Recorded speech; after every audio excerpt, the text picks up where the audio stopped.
L'opposante tanzanienne Halima Mdee, arrêtée samedi pour propos séditieux, a finalement été remise en liberté sous caution. Dirigeante de la branche féminine du principal parti d'opposition tanzanien, le Chadema, elle avait été arrêtée samedi à Dar es Salaam, la capitale économique de la Tanzanie, après avoir rencontré des électeurs devant lesquels elle avait dénoncé la politique du président tanzanien John Magufuli. La députée et avocate avait déjà été arrêtée à plusieurs reprises en 2018 et accusée d'avoir insulté le président Magufuli. Selon son parti, l'interpellation de Mdee est le dernier exemple en date de la répression exercée par le gouvernement à l'encontre de ceux qui le critiquent. Une accusation rejetée par le gouvernement. Le président du Chadema, le député Freeman Mbowe et sa collègue de l'opposition, Esther Matiko, sont en détention depuis novembre pour ne pas avoir obéi à 2 citations à comparaître devant un tribunal pour protestation illégale. Des paroles en l'air, c'est ce que pensent les opposants du régime soudanais de la récente déclaration du président Omar el-Béchir. Pour Rachid Saïd Ahmad, membre du Parti communiste, c'est même un aveu de faiblesse du régime.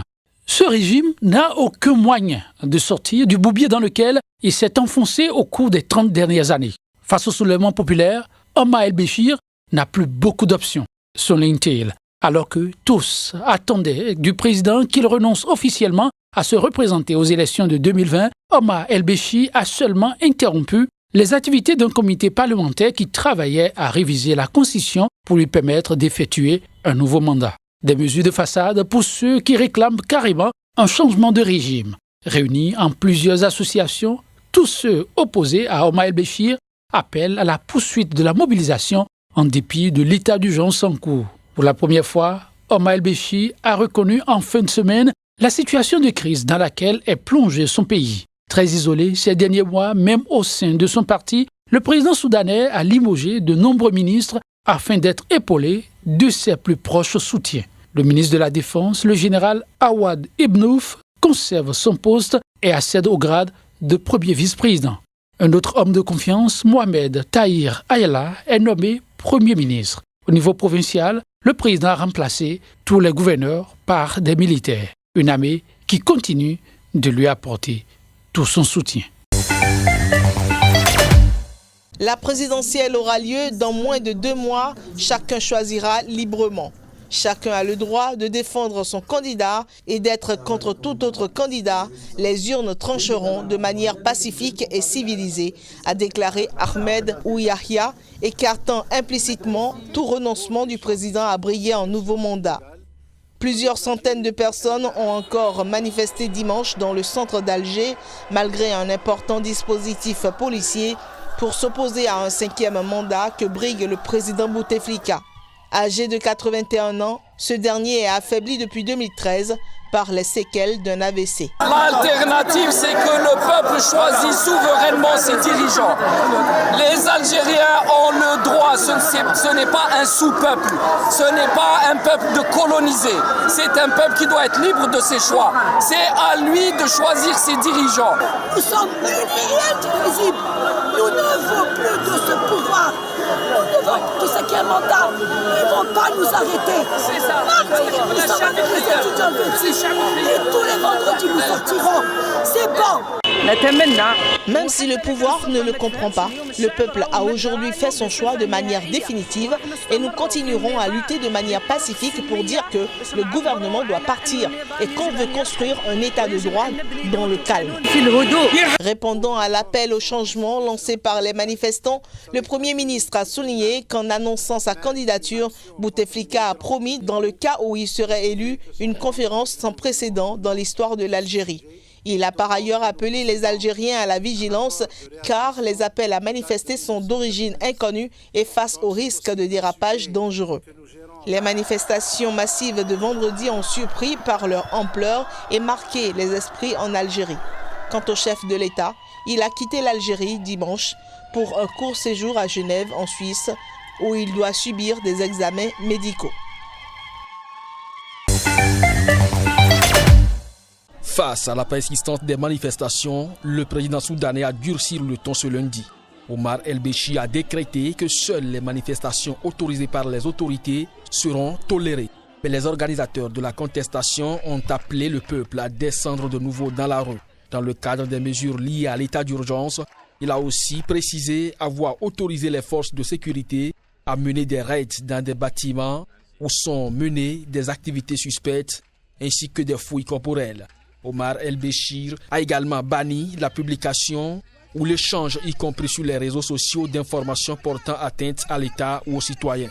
Ceux qui violeraient ces dispositions encourent jusqu'à 10 ans de prison, a précisé la présidence, qui a fait des annonces après que des centaines de manifestants sont descendus dans les rues ce lundi, malgré l'état d'urgence décrété ce vendredi. La police a tenté de les disperser en envoyant des gaz lacrymogènes, mais les manifestants ont continué à demander le départ d'Omar El-Béchir. Le principal groupe organisant la contestation, l'Association des professionnels soudanais, s'est immédiatement montré défiant.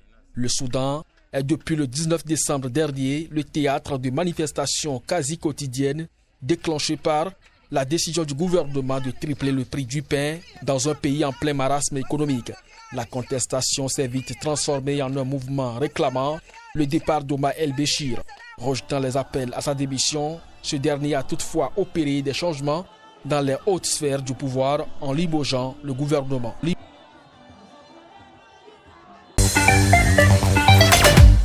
En annonçant le 10 février dernier sa décision de briguer un 5e mandat, le chef de l'État algérien, au pouvoir depuis 1999, a mis fin à de longs mois d'incertitude, mais aussi déclenché une contestation inédite depuis des années de par son ampleur nationale, sa mobilisation et ses slogans visant directement le chef de l'État et son entourage.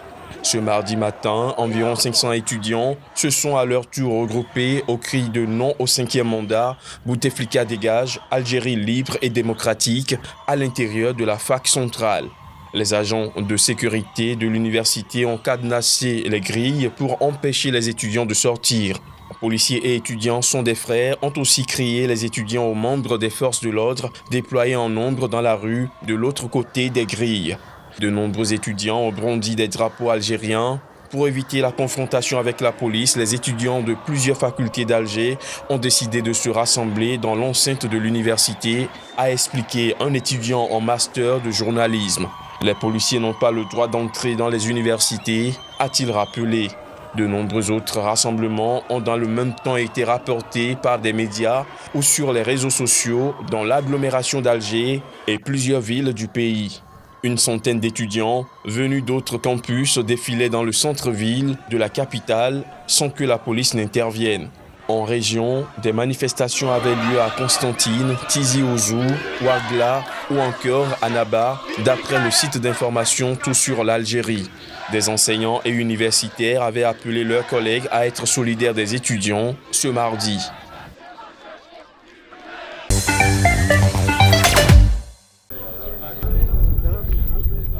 L'Ouganda a remis plus de 70 anciens combattants du M23 au gouvernement de la RDC. Programme de rapatriement volontaire oblige. Les ex-rebelles, accompagnés de 10 membres de leur famille, ont quitté l'Ouganda mardi via l'aéroport d'Entebbe en présence de représentants de l'ONU. Ce rapatriement fait suite à une réunion d'avril 2018 lors de laquelle l'Ouganda, le Rwanda, la RDC se sont accordés sur une campagne de sensibilisation auprès des anciens du M23 afin d'intensifier leur retour. À en croire le porte-parole du ministère ougandais des Affaires étrangères, le transfert de mardi porte à 316 seulement le nombre total d'ex-rebelles M23 rapatriés depuis l'Ouganda sur un total d'environ 1500. Dernier mouvement des rébellions à dominante Tutsi, soutenu par le Rwanda et l'Ouganda dans l'est de la RDC, le M23 avait été défait en novembre 2013 par l'armée congolaise après 18 mois de guérilla au nord Kivu.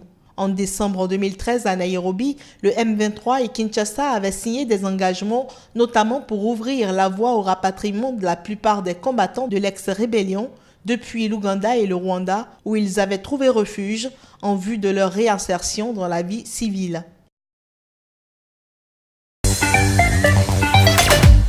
La table ronde a enregistré des annonces de contribution de 3,41 milliards de dollars pour un besoin exprimé de 1,32 milliard de dollars, assurant ainsi très largement la couverture des besoins de financement pour la mise en œuvre du programme prioritaire, selon le communiqué final.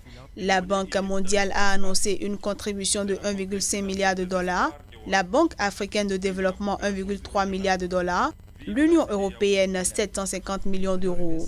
La France va contribuer pour 250 millions d'euros, le FIDA 200 millions de dollars et la Suisse 75 millions de dollars US, souligne le communiqué. Chacun des 17 États du Sahel doivent contribuer à hauteur de 10% au financement du programme sur la période 2020-2025 et dédié à une multitude de projets censés atténuer les effets du réchauffement climatique au Sahel.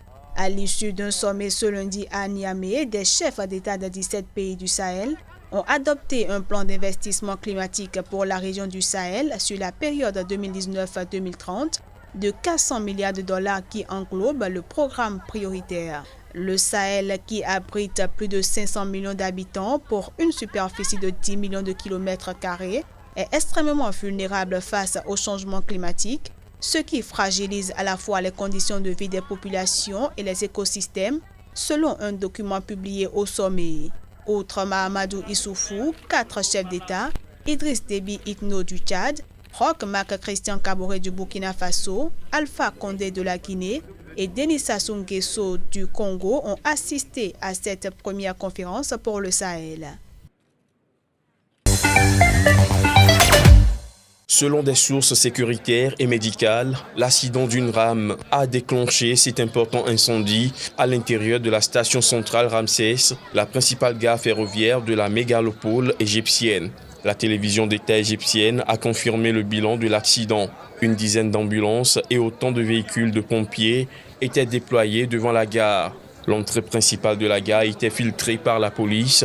À l'intérieur de la gare, un train calciné était inspecté par des policiers et des pompiers, tandis que des journalistes et passants prenaient des photos. Le Premier ministre égyptien s'est rendu rapidement sur les lieux. Dans une déclaration publique, il a prévenu que toute personne responsable de négligence à l'origine de l'accident devra en répondre et faire face à de sérieuses conséquences. Et cela n'a pas traîné. Le ministre des Transports, Hicham Arafat, a démissionné de son poste, a annoncé le gouvernement. Le Premier ministre a accepté la démission, a indiqué dans un communiqué le cabinet du chef du gouvernement. Selon des médias locaux, un train serait entré en collision avec un bloc métallique. Selon d'autres, il aurait heurté le quai. Le trafic automobile autour de la gare semble par ailleurs avoir été interrompu, selon de nombreux témoignages sur les réseaux sociaux. L'Égypte connaît régulièrement de graves accidents routiers ou ferroviaires dus à une circulation anarchique des véhicules vétustes, des routes et des voies ferrées mal entretenues et peu surveillées. Pour rappel, la tragédie ferroviaire la plus meurtrière dans l'histoire de l'Égypte s'est produite en 2002 avec l'incendie d'un train qui avait fait quelques 370 morts à une quarantaine de kilomètres au sud du Caire.